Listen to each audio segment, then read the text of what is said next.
Hello, CSL. We are back today with yet another videocast podcast, talking about all things happening in the CSL, all things crazy antics that have been going on around trade, sort of day 30 trades and early season promise or early season expectations being dashed early by teams.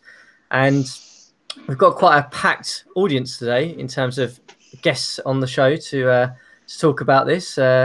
First of all, we'll probably start with the one who's been on here a couple of times before, LA Lakers GM Tim. Tim, welcome back to the show. Good to always have you here. Marvin Bagley is doing rather well for you so far. Yep, better than I expected, to be honest. So we'll see if it keeps going. Yeah, I'm sure you'll be dying to talk about that when we look through the standings and how your team's doing. But we're joined by a couple of new guests, old guests, long-time absence guests. We've first of all got the Cleveland Cavaliers general manager, JM. Early season start for you guys has been going okay. Kyrie Irving looks pretty good so far. Yeah, it's actually our best start, I think, since I've been in Cleveland. So really happy to see it. But, I mean, as we know, this team just needs to make it to the playoffs and see what happens there. So. Yeah. I mean, this could finally be the season that we see you dethrone the Pistons and the Celtics and the others, Raptors off of the Eastern Conference. So we'll see how that plays out for you. And then we've got a new attendee to the show, Houston Rockets GM Kairos. Kairos, first time on. Welcome to the show. You've had a fun day 30, haven't you, so far? Yes, I have. Yeah, I mean, we're certainly going to talk about that today, and that's probably going to be the first thing of discussion, really. I think before we talk about the standings so far and how teams are performing, and of course, we're going to definitely get some opinion from you, and I'm going to let the other guys dive in with you and talk about draft later on. But we'll save that fun until the end, I think.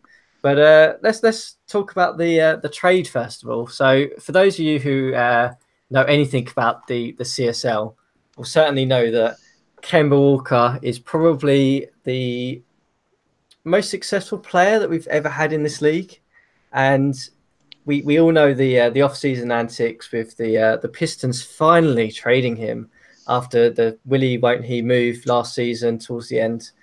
But he obviously went to the Minnesota Timberwolves for quite a heavy package, and at day 30, the Wolves haven't been performing very well, and he's jumped ship over to the Houston Rockets and Kairos.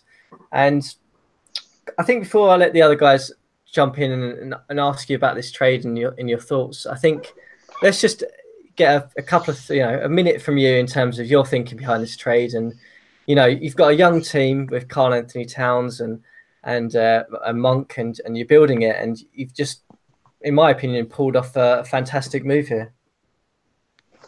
Thanks. So I think the biggest thing right there was the need for high-end talent. We have Cat and we have Monk, but then the rest of the team was just a lot of role players. I didn't have minutes for everybody, so I had to make some kind of consolidation move. Wanted to get a little better defensively, so Kemba lets me do all of those things very well. And then there was obviously a little bit of sentimental value with Kemba Walker being my franchise player and all that in real life. So, and I really felt like I could actually make a move towards winning a championship soon. I think we won 50 games last season. Went to 6 games in the first round to Dallas. Definitely wanted to take that next step forward as some of the other players like Monk and Cat and Dragon Bender move forward. Going to be a good compliment there once I'm able to figure out the shot distribution. Yeah, it's a interesting move because obviously he doesn't quite necessarily fit your timeline. But I mean, Tim and JM, when you saw this trade go up, did you do the same thing I did and just throw your pad of paper across the room and scream and shout that yet another Western team has managed to get a perennial franchise guy which will probably knock me out of the playoffs this year. I don't know what you guys thought, obviously being from Eastern and Western Conference, respectively. Yeah. The first word out of my mouth was fuck. I just traded for the goddamn pick next year, and now he goes and gets Kemba. Although one thing that's really interesting that I noticed, I don't know what it was before the trade, but I noticed that Kemba's PA per shot face is slightly over 1, which is a little higher than what I'm used to seeing from him. And Kyrus, I don't know if that was from his time in Minnesota or if it's creeped up since he's joined you guys. Have you noticed that at all? Either way? I have absolutely no idea. For me, I'm looking defensively. I'm looking mainly at his drive stop, which is always right near the top. It's almost 100%. What I'm really looking for there is he keeping everyone out of the paint, and that's what he does. That's what I like defensively. So that points against per shot face, it's not really something that you can look at for like a 10-game sample size. I don't know how many games he was in Minnesota, like 10 games. I don't think it's a big enough sample size to be able to differentiate between 0.9 and 1.0. I don't think it's a really big difference. And JM, did you being an Eastern Conference GM, did you just sit back in a chair and laugh at the crazy antics that happen in the Western Conference? Yeah, my first thought was I was extremely happy he didn't come to the East, because I had to gone up against him so many times over the past few seasons that it was kind of a nice thought, knowing that I won't have to see Kemba in the playoffs this year unless I make it to the finals again and Houston happens to. My second thought was, man, I really still feel like the offer I sent was better. I know how some people have come out with counter arguments, but Patrick Beverly to me is a bench player. Briante Weaver, I've been trying to chase him for a few seasons as a bench player as well. And I mean, I think Tyus Jones could be a starting player on a championship team, but he would probably be the only player who was in that deal who was at that level. So yeah, I found it a little disappointing, but I'm really happy for Houston, and I feel like if they can figure out their the right strategy for this team, they could go really far. I think they could really do something. They have a good mix of veteran and young talent, which I think that makes you have sustainable success, especially going forward with the switch to the new engine. I think everybody wants to have a good mix of young players and veteran players. So whichever way the engine goes, we'll be able to adapt. Yeah, one thing I've noticed throughout all of the engines of DDS is that when you have a really young team, even if their ratings are great, you'll have a higher tendency to lose games that you should probably win. Whereas, even the veteran-laden teams, if they're all older, they tend to do pretty well as long as you manage their minutes. So there is some sort of, I think, hidden thing going on with veterans where they tend to perform better overall than younger players, even with all the ratings being equal. I think a lot of that has to do with the road record, actually. What I've noticed over the last few years is, as I've had a young team, we've been great at home but horrible on the road. So even this year, we are 6-3 at home, 4-7 on the road. We're still a pretty young team. All my top guys are either Kemba or 23 and under. So I think that does play into the road record quite a bit. Yeah, I mean, I think I've certainly seen that, and likewise, you kind of have two things with DDS. You have the young and old match, and I tend to see the older players perform above their ratings as well. It's almost like an experience thing. But then you may also see in the playoffs, if players have played regularly in the playoffs and had minutes, then their performance tends to be better in there on average. So if I use Ellenson as an example on my team, he has not played great playoff minutes in the first 2 seasons, primarily one because of injury and one because of matchups. But it means that when he plays, he's very erratic. He'll either have a great night or a terrible night, and we certainly see that. So I guess the other side of this trade, if we look at it from, Houston have had a blinder. I think we all agree. If we look at this from Minnesota's side, they obviously traded quite a lot to bring Kemba Walker to the franchise in the offseason. They've now gone from a point where at day 30, they've traded him away for, in my opinion, less value than what they originally got him for. Where is this franchise going now? A quick question on that. Do you have the previous trade? Do you have the Detroit Minnesota trade from the summer? I don't, but I can find it. And see if it's in game. Yeah. Okay, I think I've got it in game. Okay. Pistons trade Kemba Walker 2024 first round Detroit for Stauskas, Portis, and 2025 Minnesota first. 1 second. Actually, that was a 4-team trade. So okay. Yeah, here we go. That's what it says in I've got it. Yeah. Got it. So just to clarify then, so Minnesota essentially traded away Nick Stauskas, Portis, pick 24, and then their future 25 pick top 2 protected outright for Kemba Walker and a Detroit's 24 first round pick. Okay. And that's what it says.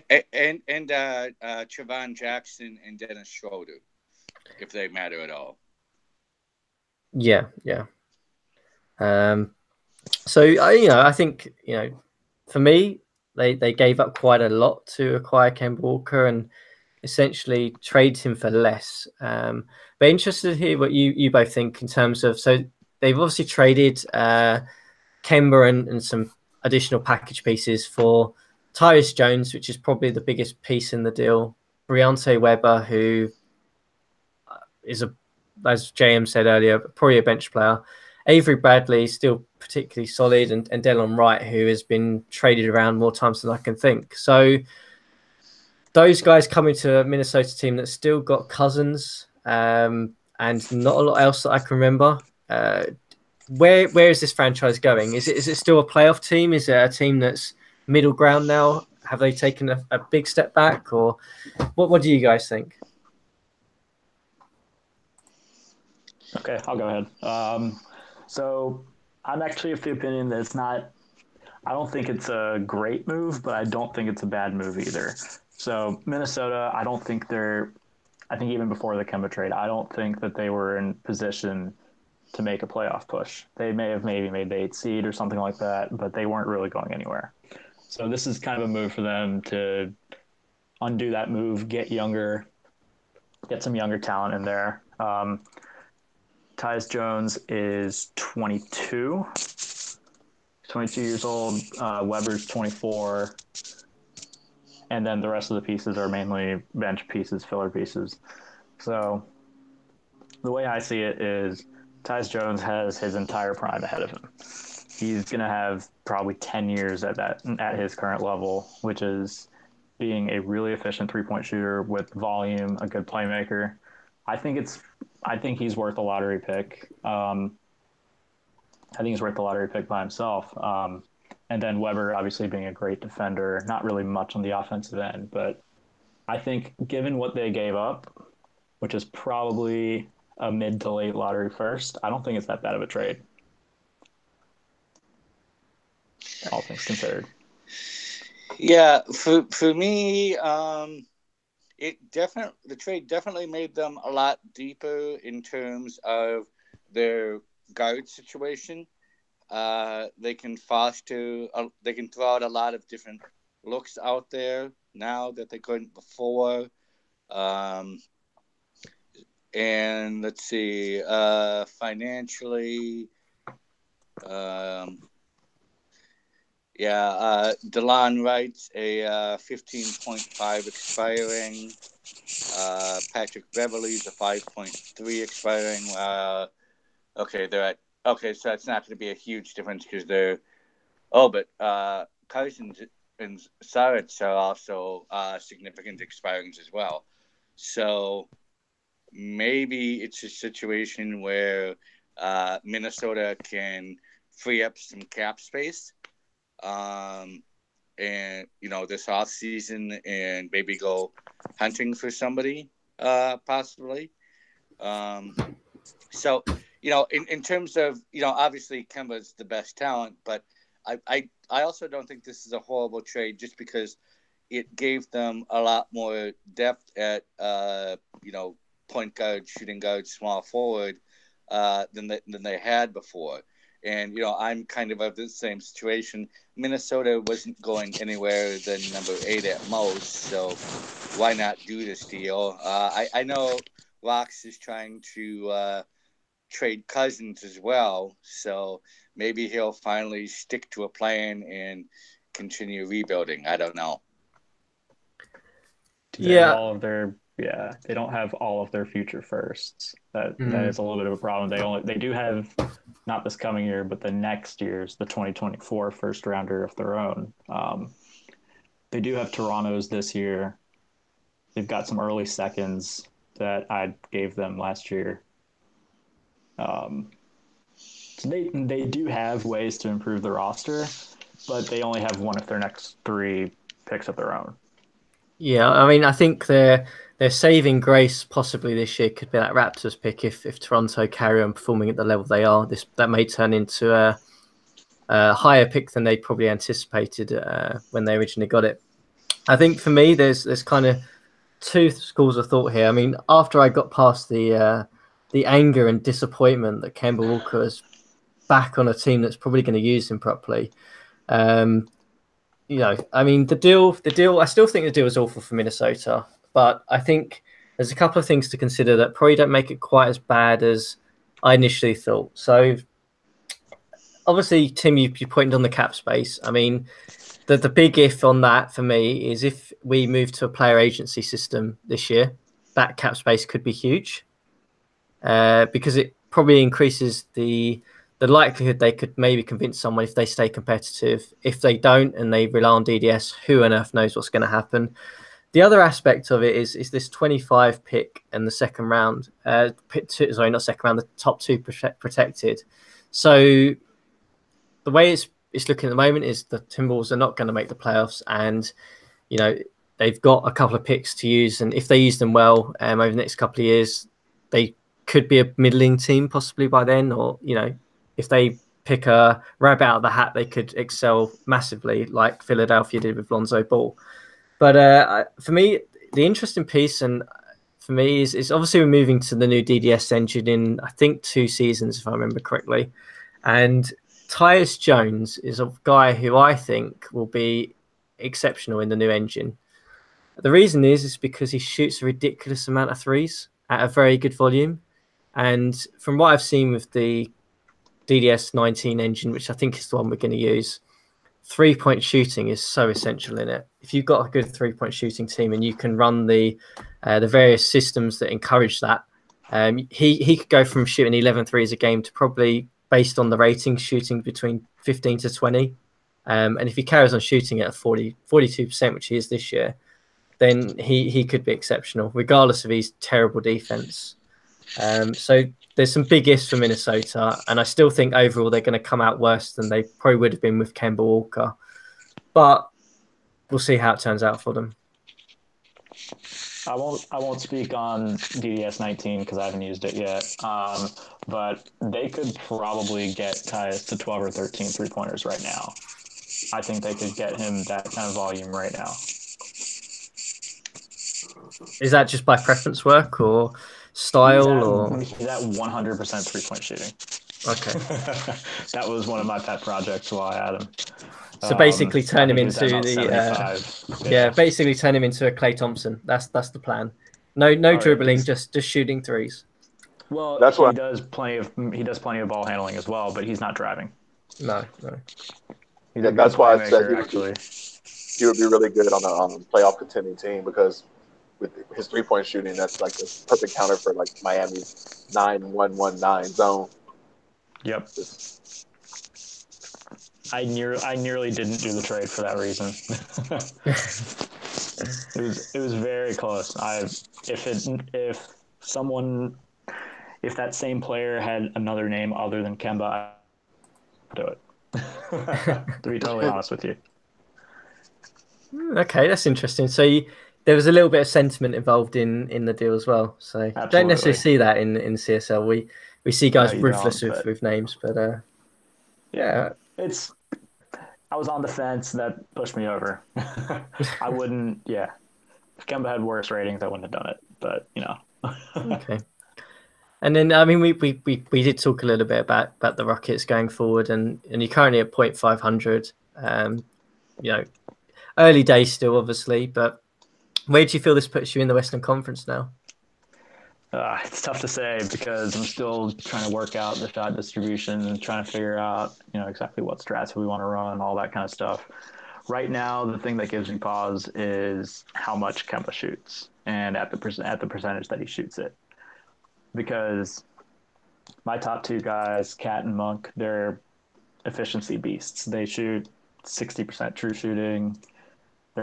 Monk's a great three-point shooter on great volume. Cat is a great interior player. Kemba doesn't actually shoot a great percentage. He's not a very efficient player, but he's a great defender. He doesn't turn the ball over that much. And he is a good passer, but he hasn't been able to put assist numbers up lately. I'm still trying to figure out ways to do that. I think it's just sheer talent that's going to help us get to that next level, and just being able to figure out exactly which role players have to be put in the right spots. That's the way that we're going to be able to get over that hump. Right now, I think we're better than our record because we've played a lot of very tough teams at the moment. We've had a couple of disappointing losses against lesser teams, but for the most part, our losses have been against really good teams. Yeah. So we'll have to look at the next 10 to 15 games to really see where we are. Yeah. I mean, JM, in terms of Eastern Conference observer, you can be completely impartial. Where do you see the Rockets ending up this year? Well, going back to what he was just saying about Houston, I feel like the value to me in Kemba was the fact that he was always really close to breaking that generating 3 turnovers a game threshold, and at the same time he doesn't really turn the ball over that much, and he gets about 6 or 7 free throws a game. And I've noticed that when he was with Minnesota, he was only getting about 4 free throws a game. So if you could find out what was working for him in Detroit, what was whatever system that they were running there, try to maybe put him back in the exact same thing and go from there. But I think in the latter parts of his time in Detroit, they were using him as a shooting guard, and I'm not sure if Houston has anyone on their roster who could allow Kemba to play more of an off-ball role. But I don't know. Looking at the conference as a whole right now, it just like every other year, it looks like Sacramento's to win and are to lose. Just bullying their way through the entire season. Through the entire league. But part of me starting to wonder if maybe they are kind of just a regular season team because they don't have like that superstar player when Westbrook's not healthy to kind of put them over the top. They just can win a lot of games in the regular season. But other than that, it just seems kind of like a normal season. Other than Dallas is complete another drop off for the Western Conference.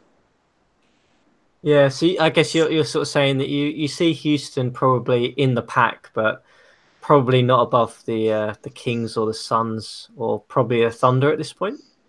Yeah, I don't really see any teams so far approaching them. If I was to put it just into the context of Houston again, I think they're probably maybe one more piece away from that. Like they need another lockdown wing defender before they could really start talking about themselves on that level. But I don't know. All of those teams, one thing that I've been looking at trying to focus on this year that all of those teams accomplish is all of them, if you go and look at their stats, all of them get about 9 steals a game and more than 5 blocks a game.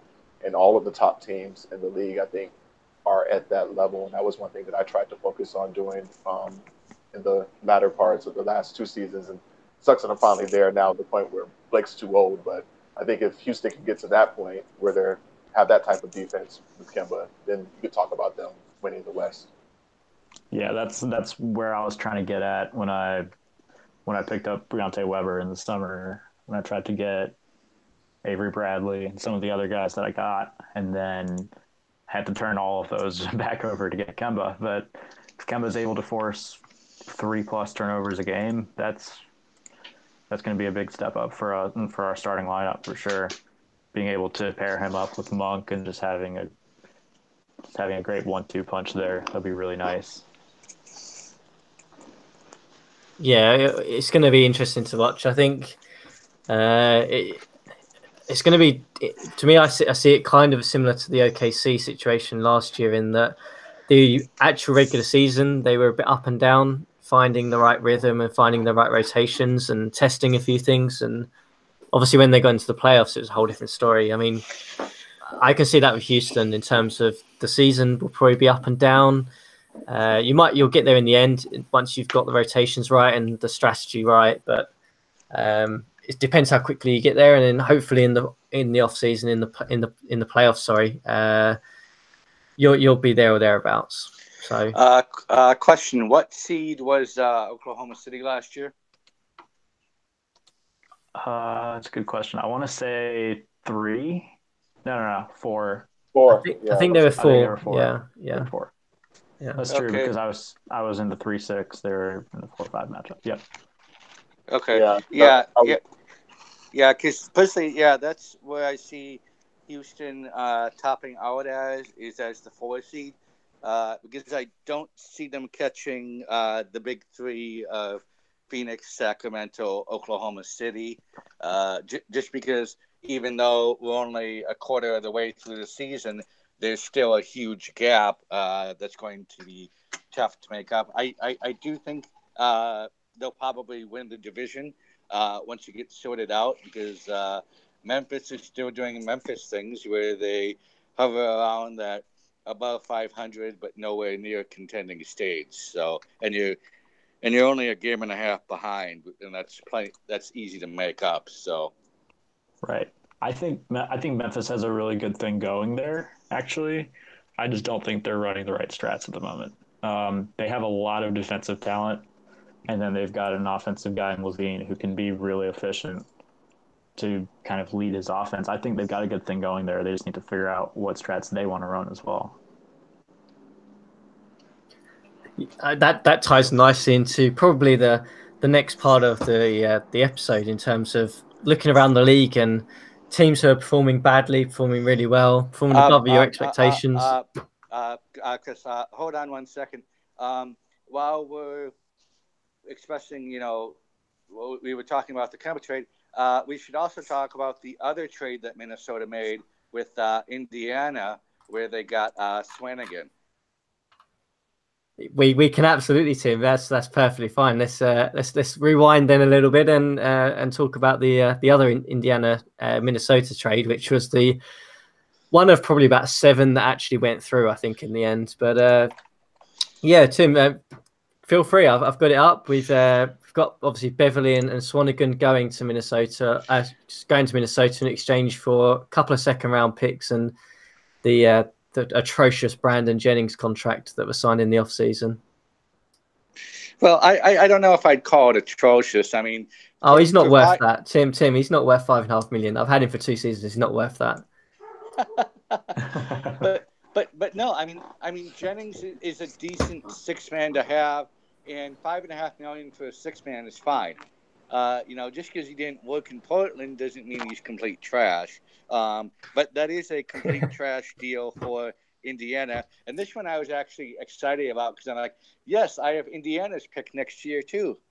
So it'll probably be feast and famine in that regard. Yeah. I still don't know why Indiana made this trade. I don't. I think before the other guys jump in and talk about it, because I'm sure they'll have their view. But I still don't understand, and I really don't understand why, when new GMs come into the league, why on earth do they not just post a trade block? It takes 2 minutes. At least do that, because then you know the value of your players. Even if you don't know who they are, haven't looked at ratings, at least you'll know which ones guys are really interested in, guys are not. And I mean, we could talk about the other trades that they didn't I would make. like to point out that I think he still has yet to post a trade block. He I has, think that yeah. Yeah, I think that there should just be a rule. If you're a new GM and you haven't posted a trade block yet, then trade restrictions are still in place because you obviously Yeah, haven't learned the first part of. And I don't mean that to be condescending or mean or anything. I just think that there's a learning curve to playing the game initially, and until you do that, you're susceptible to someone just damaging your team irreparably and destroying your fun, and then we lose another GM. So yeah, I completely agree, and I think it's something that if the powers to be that moderate our league look at this, it's probably a good learning curve for them actually in terms of thinking, should we approve trades for new GMs when they haven't posted a trade block and haven't really done due diligence on their team? I mean, this one, it's not atrocious. I can see why it went through. It's not a terrible deal. The Indiana aren't going to be massively worse off or better with this deal, but it just astounds me really that a new GM can come in, try and make 4 different trades of however many with the same team, and it not to be questioned without posting a trade block. Kairos, I mean, what's your view on this? I think it's a really good idea to just force them to post a trade block, make sure everyone knows that they're available, get good offers in, and let it be a little bit of a process before they make deals. I think that's definitely something that we can do. Some of the leagues I remember joining years ago, that was kind of part of the membership thing. That when you first joined the league, you had to start off with an article and you had to post a trade block. So maybe if we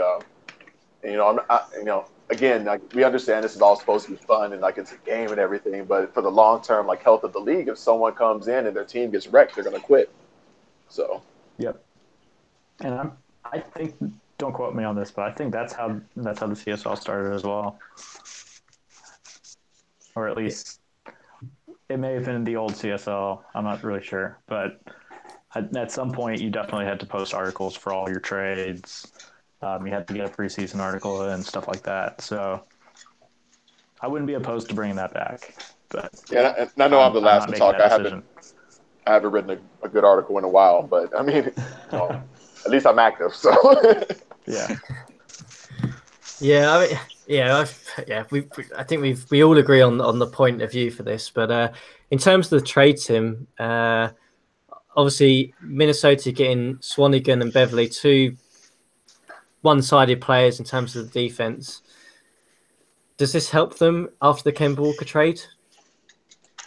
I don't know. I don't know how well developed Swanigan is. I haven't looked at his ratings. But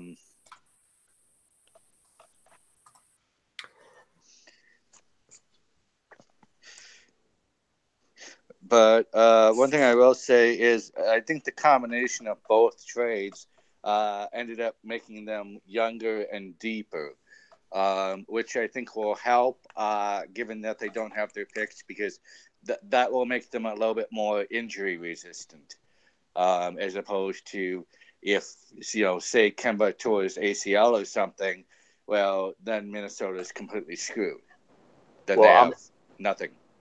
I don't know what your coaches are showing, but I'm looking at Caleb Swanigan's potential right now, and I have him in the 50s for scoring, approaching 70 passing, high 60s offensive, defensive rebounding. But the good stuff is says upwards of 90s defensive potential and 60s for blocking and stealing. So I mean, he's a really useful player.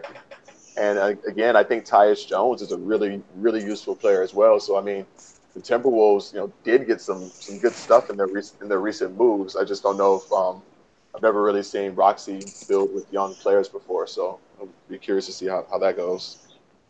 Yeah, I think it's good that Minnesota's trying something new. They're getting young, even if they don't have all their picks. They're going after defensive-minded younger players. I like that a lot. They'll eventually find their high-end offensive talent. Just fill out your team with good defensive pieces and watch them grow, and then put the core pieces in place as you're able to get them. I think that's really good. And I do like Swanigan as a piece, but I think he's a supporting player. I don't think he's going to be like a high end starter or anything like that. He has a really interesting blend of defensive ability, but his offense is interesting. He's a good passer, but he doesn't provide a lot of scoring.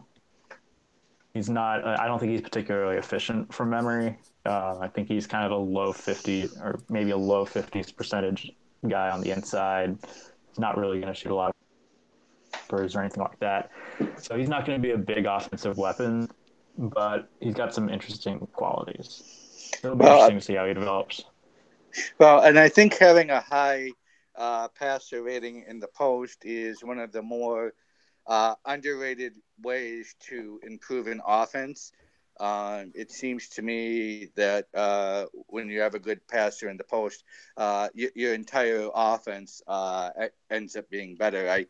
I kind of think we saw that with Miami, with Ben Simmons, where they're able to, being able to shift him around with that high passing rating. It increases your efficiency. Yeah.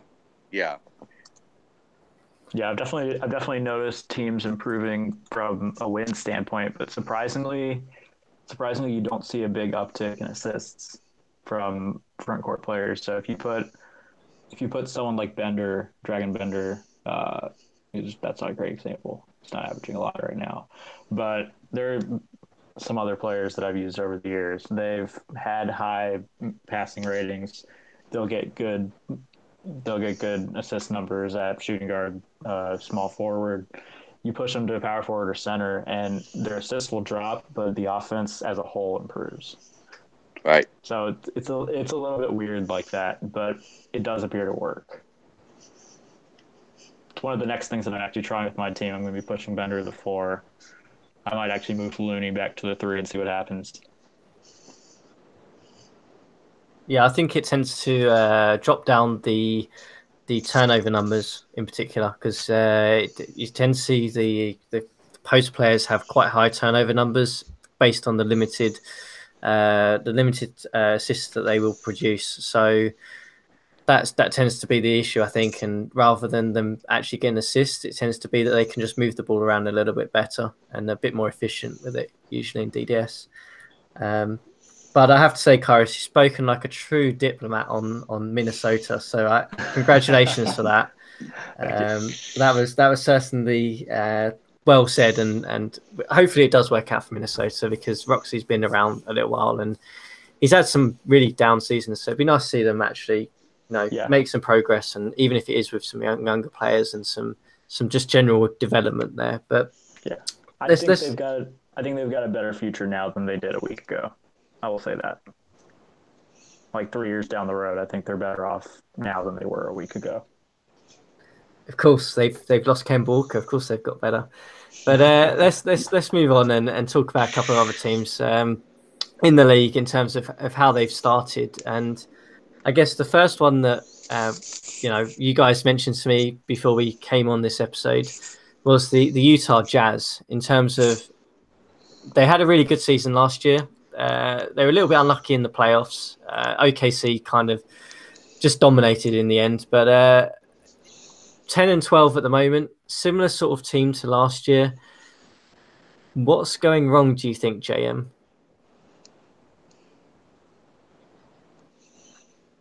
I'm sorry, could you repeat that? I could actually cut out for a bit.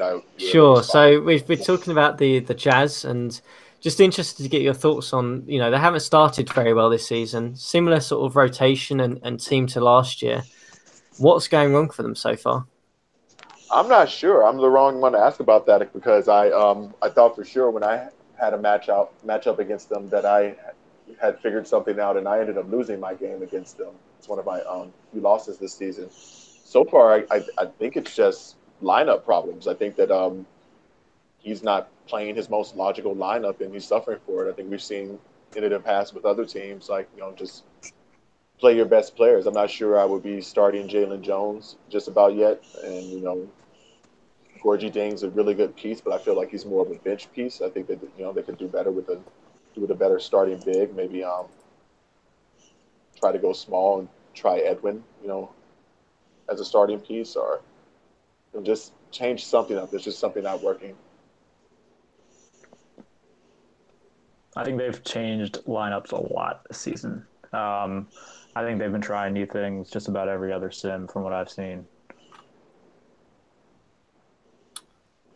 Yeah, I mean, I have to say I haven't looked at the Jazz too much because I've been kind of happy that they're a little bit below me at the moment because that's one desk team I have to deal with at the moment. I tend to be looking towards the guys above me at the minute, but yeah, I mean, interesting that the team hasn't changed, but I think the minute spread, if I remember, it has been very even across the board. They're playing quite deep at the moment, which I don't think they necessarily were last year, and probably because they weren't as deep last year, so they were having to play guys in heavier minutes. Could be one of the possible reasons for why they are having such a slow start, really. I think this team could be performing at an extremely high level if he was able to micromanage a bit better. Like Kadeem Allen, defensively, is the real deal. He's the only player so far this season that I've noticed that actually affected Kyrie. Kyrie's this season has been going off, consistently dropping high 20s, low 30s on everyone. And I think Kadeem Allen held him to like 16 points with maybe 7 turnovers or something ridiculous like that. Yeah. 15.6 turnovers, 5 of 14 Yeah, it was shooting. yeah, just shut him down, and he like that's a piece that I think that if he was using a bit better would help him a lot more. That's the type of guy that you can throw on anyone 1 through 3, and they're just completely wiped out of your game plan. And his passing is actually not too bad either. You could probably survive him as a backup point guard in small shifts, very small shifts with that handle. But I don't think he can handle point guard. Yeah, no, he's probably just a 2 or a 3, but you at least know you have those positions locked down defensively. Yeah, right now he's averaging 2.6 points in 28 minutes a night. So that's a lot of offense to lose. Yeah, I would use him as a specialist. Yeah, I think he's more of a 15, 20-minute guy at most, but he's someone that you can definitely throw on there, give relief to your starting shooting guard, small forward maybe, and he'll do good things in those minutes. I just don't think that you can play 4-on-5 for 30 minutes a night. Yeah, and at 6'3", I think he's just too short to play the 3. I think he's somebody that, like you said, stick him for 20 minutes as a backup 2 and, play lockdown defense.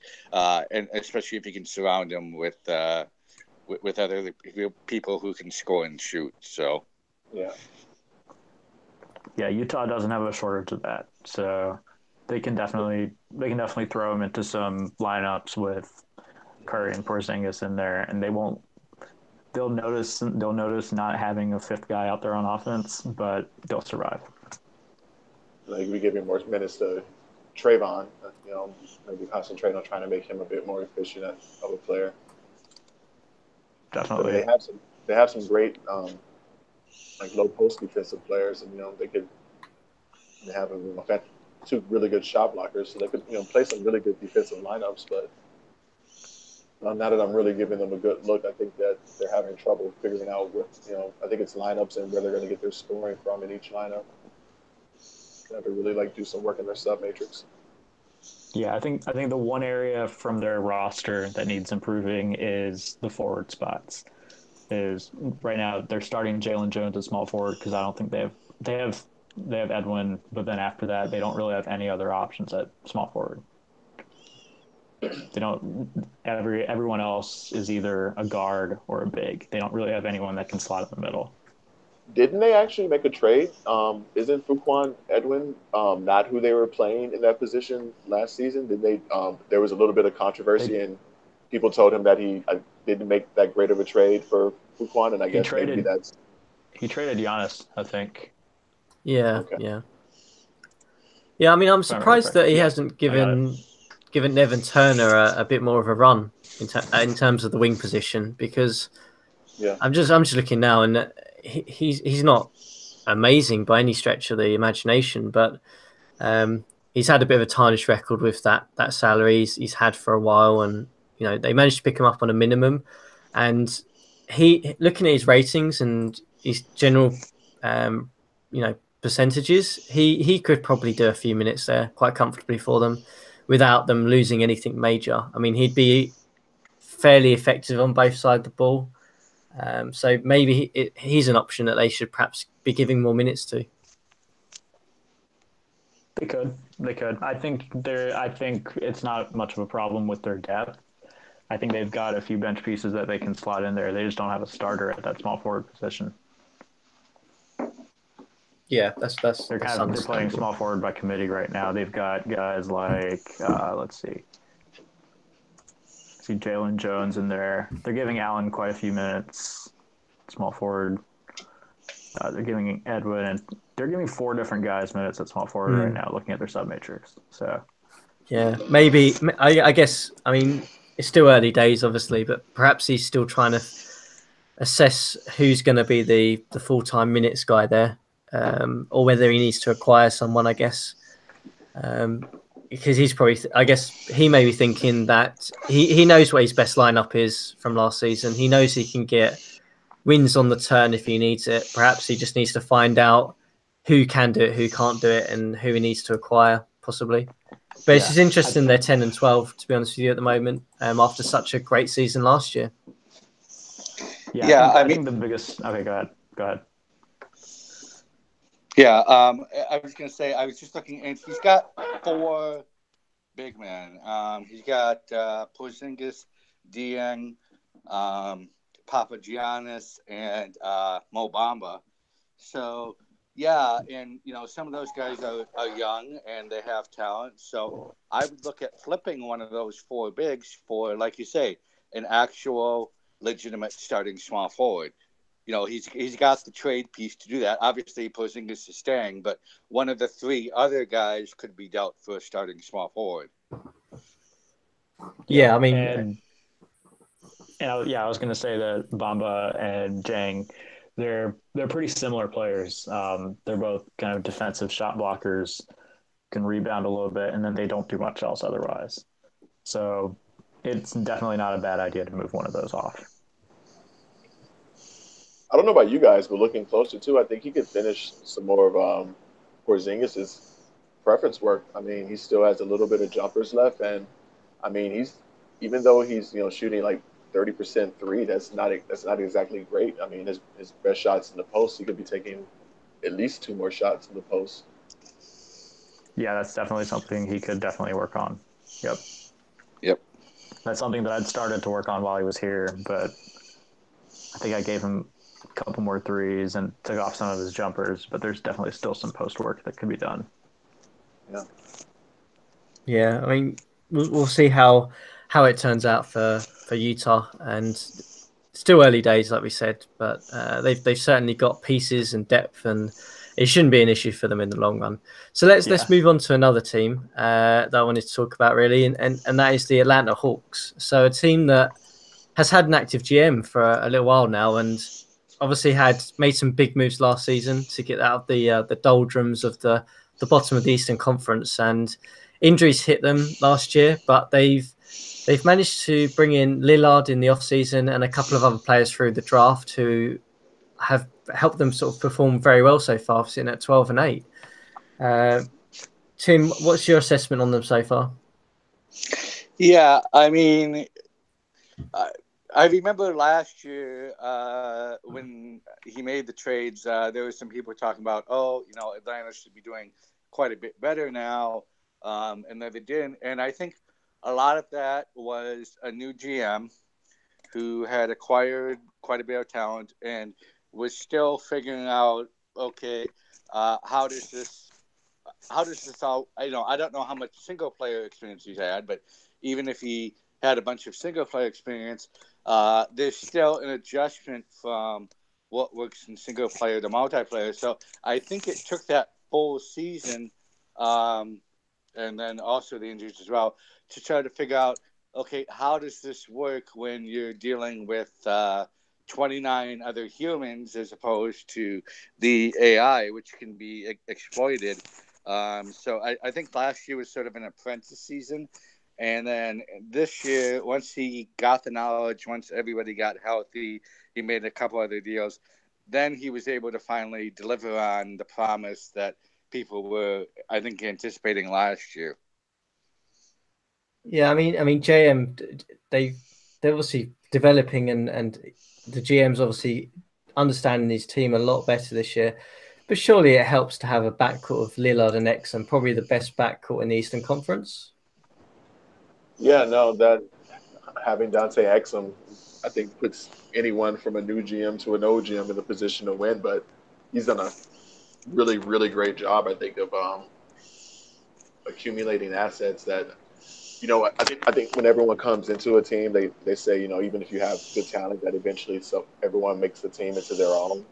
So, I mean, he was bound to make some trades that we, didn't necessarily agree with, but now it's the team that he feels is a team that he's actually built. And I think that, they're a nice balanced team. Like, I think they win by just grinding you out. Like, they have defensive key positions, guys who can get rebounds at an elite level, so they limit your possessions, and two elite scorers. So that's more often than not, that's enough time to win you a game. So he's done a good job. And to build off of that, they've also got Drew Holiday coming off the bench behind both of those guards. So they're right now looking at their sub matrix. They're actually just playing those three at the two guard positions. They never have to play any backup caliber people. That's good. That's good management. I think you could definitely say that they could use some help at the forward spots, just like Utah. But their guards are helping them. They're 12-8. They're doing the right thing. Yeah, and I remember us discussing. I think if I remember, we discussed this in the Facebook chat, and the common consensus we all had, because I think Atlanta started off slow, and I think we advised him in chat to do just that, to have all the guard minutes split up among those three guys, so they did that. But the other thing that they didn't do that still puzzles me is they still have Alexander Volkov starting at the three, and I'm just like. And I'm just like, no, you need to be. I forget who I said, but there was somebody else I suggested. So personally, as good as this team has been, as good as this team has been so far, I think they could be even better. I agree. I think Kennard can be there. They got Bruno recently as well. I think either one of those could slide into the 3 spot and do just what Vesenkov does, but better. So, see what happens. He'll figure it out. And you guys are forgetting they have Mr. Average and Tyrone Walker sitting on the bench for them as well, who can come in and do an average performance if they need it. So the Hawks are certainly interesting. Started slow, improved, going to be probably a playoff team this year, which is great news for their GM. In terms of other teams, you guys, obviously I'm conscious we want to try and keep some space open at the end for you guys to quiz Kairos on the draft and get his thoughts on it so far. But is there any other team that has stood out for you this season to start with? I didn't want to discuss them in depth or anything, but one thing I do want to note is that Toronto, I believe, was 3-9 at one point, and now they're 8-10. So that record is deceptive. They've gone like 5-1 the last 6 games. So just note that they are turning it around, and they're becoming what we expected out of them. So I have playing devil's advocate for a second. Those 4 wins are Charlotte, Washington, Minnesota. So, okay. I mean, they're all 4 are very decisive wins. 15 points, 31 points, and 12 points. So they're probably playing better. I'd have to look more closely at it, but that's sometimes how that's how the schedule goes. Also, yeah, you just got to win what's in front of you. Utah. I was looking at Utah's schedule while we were talking, and Utah had an extremely difficult schedule as well. So they could definitely still come up, even if their level of play stays the same. JM, you said you had something as well in terms of a team that stood out for you so far. Well, I mean, for the draft, yet again, I'm going into this season without a pick, so I kind of just follow peripherally. I have been reading all of the articles, though, and I do owe everyone one on Josh Okogie, so that'll be coming hopefully this weekend. But so far, I think that this draft seems to have a lot of project players in it, from what I've gathered, and I think that might be good while we're in our transition period. So we have like some of our older stars like Blake and all of them kind of that are aging out right now. And we have some of our guys, like on the team we just mentioned, like Exum, who are just hitting their prime stride. So it's kind of a change of power in the league right now, in addition to assuming a change of engine. So I kind of have decided to trade my picks and go for it now. And I have my pick next season, so I can try to get one last good player while I know what's going on before we make our switch. Yeah, I mean it's interesting. It's quite an interesting observation in terms of the league in general, in player power possibly transitioning over, and we have seen some rookies from this year come in and perform exceptionally well. I mean, if I just pick off Tatum in Denver, he's been the massive backbone for their bench so far in bringing them up from a bottom dweller to a playoff team probably at the moment. So certainly see that's interesting. And yeah, there definitely will be a transition over this season, probably next season, in terms of some of the older guys that we'd expect to be at the top dropping off, and some of these younger guys who are more ready now, setting the league alight, certainly. But let's turn our heads towards the draft now. And obviously we've got Kairos here, who is one of the draft heads of the CSL. And yeah, Kairos, I mean, before the other guys jump in and ask you, who's going to go number one and who's the best player in the draft and all the obvious questions that we need to have answered, while someone appears to be making a smoothie or something in the background. But what can we expect from this draft in general? What are your thoughts of the crop of players that are coming in the off season? So I think right off the bat I think this year is going to be a really interesting draft. I don't think it's necessarily as talented as the last 2 or 3 drafts that we've had. I think there's a little bit less top end talent. There are a little more project players, as you said, but I think this year we have a lot of talent that's about the same level. A lot of maybe third starters, that caliber player. So it'll be interesting to see how everything shakes out, because everyone has their own ideas on what is a good player, what is a great player, what's a not good player. There's going to be quite a few players in this draft that are going to be a little bit polarizing, that some people are just going to say, I hate this player. Some people are going to be saying, I love this player, I draft him top 5. So I think that dynamic is going to be really cool this year. Yeah, so I guess I'll let the guys jump in a sec, but I guess what we can expect this year is probably some interesting prospects in terms of development, and possibly some guys who may surprise a few people. But we're probably looking at the star-studded draft we had a couple of years ago in this one.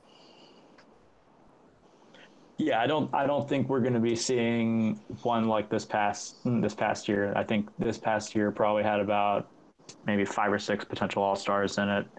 Looking at Tatum, Bagley, Ayton, all the way down to Donovan Mitchell and a few other guys. I don't think we're going to have as many of those this time. I think I will actually have an article sometime this weekend that should be able to tell us about one of the top prospects. That's going to be Michael Porter. Spoiler alert. But so he's actually going to be one of those guys that I think will be a star talent in the league, but some will like and some will not like him. So so just keep an eye out for that article. It'll happen probably sometime this weekend, early next week. I'll be listing out a few other players in that as well, tying them in, but he's going to be the focal point of that article. Cool. We'll keep our eyes peeled for that one. Tim and JM, this is kind of your moment now. This is your opportunity to to quiz one of the draft heads on every rookie that's coming in. So I'm pretty much going to open the floor to you guys, and no question is barred. I can't guarantee Kairos is going to answer it, but anything sticking you want to ask? I have two actually that I've been just sitting here kind of like antsy to get out, if you don't mind, Tim. Go ahead. All right. My first one was if you could, and this is you can be any potential someone who can come into the league and perform immediately, or someone who may not be able to do this for a few years. But if you are willing to answer this, who would you say are the top 5 defensive players in this draft? Top 5 defensive players in the draft. Okay. Might take a second to answer that one. Take a look.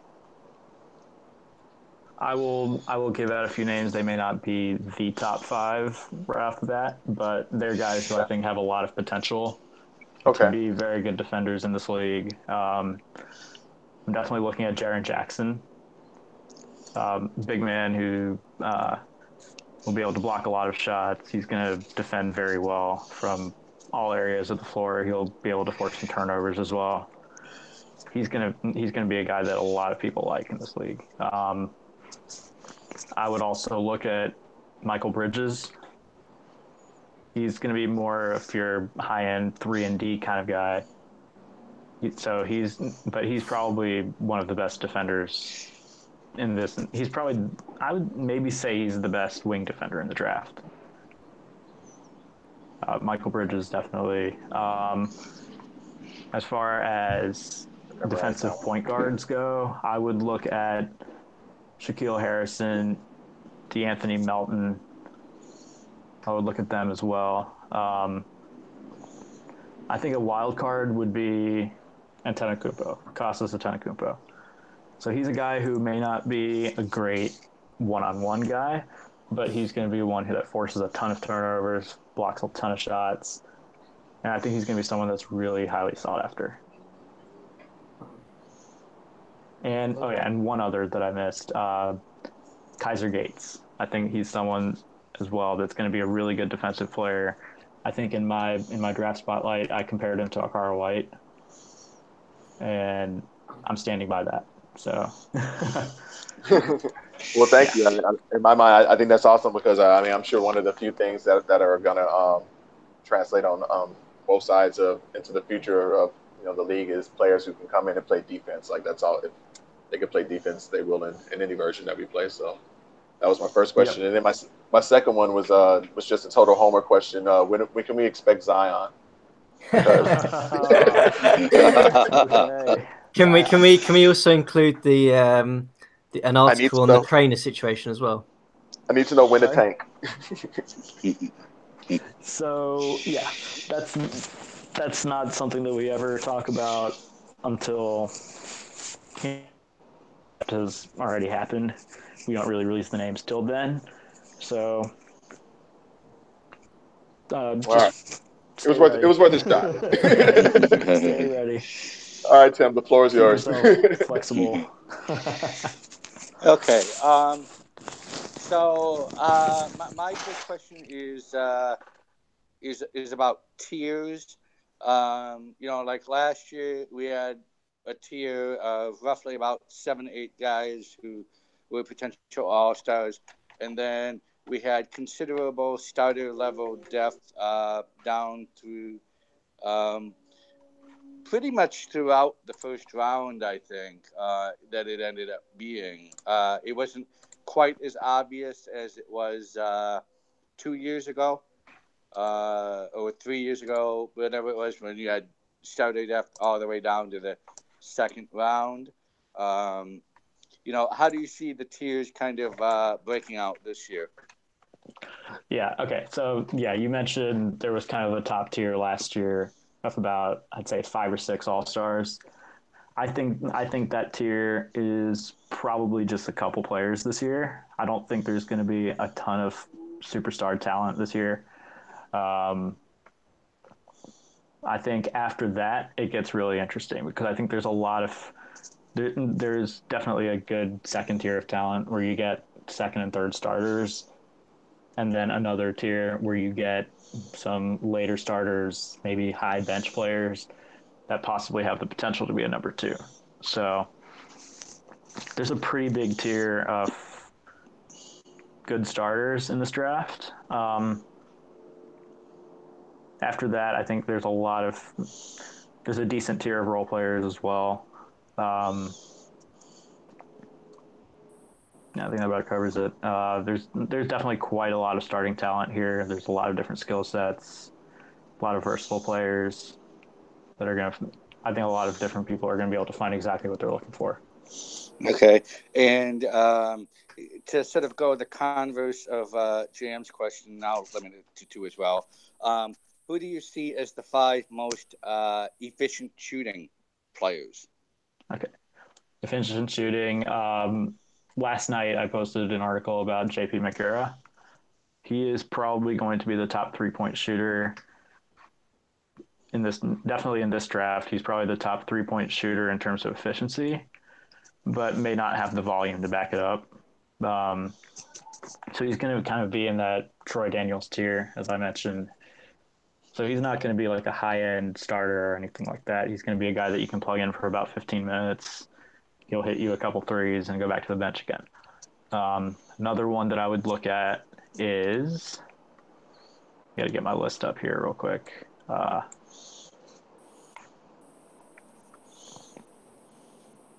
Someone else that I would look at is Michael Porter. As I mentioned, he's definitely a high-end. He's going to be a high-end scorer in this league, I think, and he's going to be a good all-around scorer. So you'll get more of that in the article, so I won't spoil too much for you guys, but he's going to be a highly efficient offensive player that scores with a lot of volume and stuff like that. He's going to be a lot of fun to work with. Another guy that I would look at for efficiency, let's see here. As far as big men go, I would look at Robert Williams. He's a guy that's going to get pretty much all of his shots right at the rim.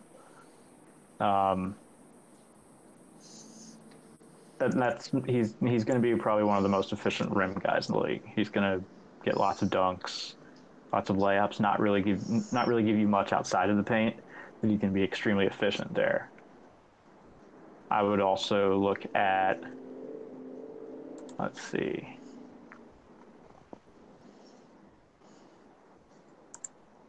I would look at Marcus Derrickson, who's kind of an interesting prospect because he has a good 3-point shot. He's really efficient near the rim, but he may be limited by what positions he's able to play defensively. That's going to be an interesting thing to work with. He's also a foul magnet as well. He's going to get a lot of trips to the free throw line. So that'll be interesting to watch as well. How many was that? I don't remember. I think that was 4. 3. I think that was 3. Okay. 3. Yeah. All right, let's see. Who else?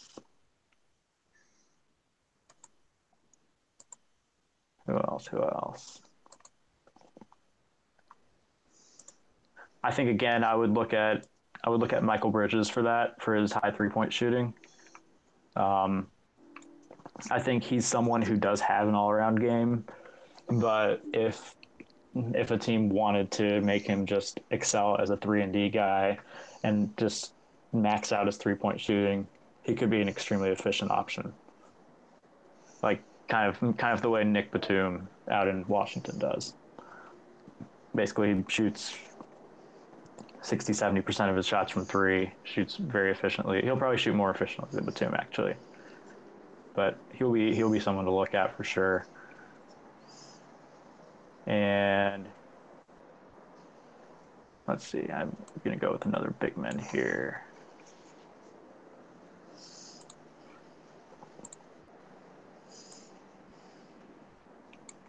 Let's see here. I think Miles Bridges could be in that conversation as well. He's not going to be a super high volume guy, but he shoots well from every range. So he'll be fun to work with too. Cool. So to recap, both Bridges, Porter, Mikura, and Derrickson.